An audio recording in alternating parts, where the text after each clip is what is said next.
Absolutely. I mean, as today's report shows, 1 million babies die across the world on the day they are born every year. And that's an outrageous statistic, especially because we know that about 2/3 of these deaths could be prevented. And they happen from really basic reasons. So, for example, infections is a really big issue.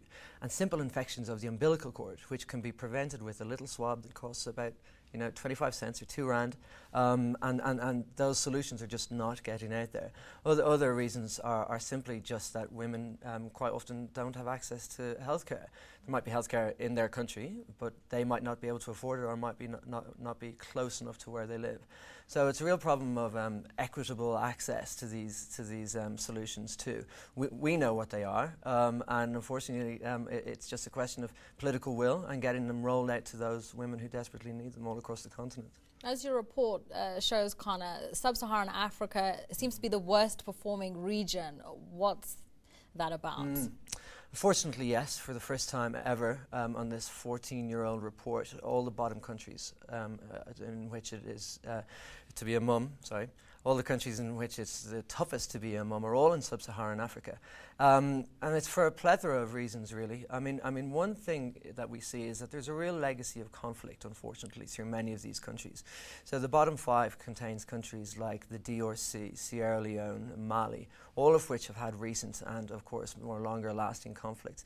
And the reasons for that are probably plain to see. And, the destruction of the educational systems and the health systems in a country like DRC or Sierra Leone has really quick but also really long-term effects on the well-being of especially mums and kids, who are always the most vulnerable in any society. And it's about investment in those healthcare systems and helping to rebuild those countries back up. And that's sadly no easy task. So it sounds like a very strong message needs to be sent out to African governments about even getting into wars and conflicts because of the long-term damage it's doing to societies. Absolutely. I mean, one would hope that nobody ever wants to go into war, but we see throughout the continent and that wars, the legacy of wars, lasts much longer than those wars themselves, and it's just never easy to pick a country back up. Now we understand, Connor, that in South Africa there has now been a new office of sorts for Save the Children established. Just give us some background on what that's about. Yeah, so Save the Children is the world's largest child's rights organisation and works in over 120 countries around the world. We have had some presence in South Africa for a few decades now, but mainly it's been a presence that has been managed and run and funded by bigger Save the Children offices in places like London and Washington, D.C. So what we've got now is an independent, a brand new, forward-looking Save the Children South Africa, which is an independent agency run by South Africans, funded by South Africans, for South Africa.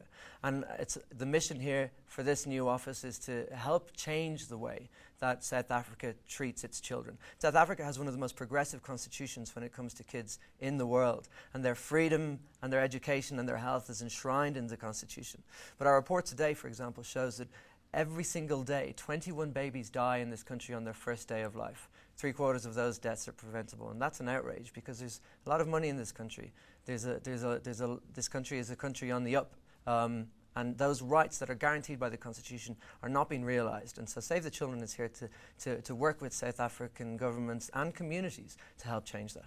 And to what has been the response from, say, the government, the Department of Health, of women, children and people with disabilities? Are they working with you proactively? Yeah, I mean, Save the Children thinks that the health policy of this country is one of the strongest on the continent, for sure, if not the world. And the current health minister is doing really, really great work. What the problem is, and it's probably no surprise, is very often one of inequity and inequality. We know that it's the most unequal society in the world, and so we know that there's many poor women and whole communities that just don't have the same access to healthcare, health systems, and the rest. Income generation opportunities, educational potential. They're just being left behind. And so we're hoping to try and roll out all of these opportunities and help the government and communities roll these out to make sure that the most vulnerable are reached, because the measure of any successful society is how it treats its most vulnerable, and on that count South Africa could do a hell of a lot better. News that moves. eNCA.com.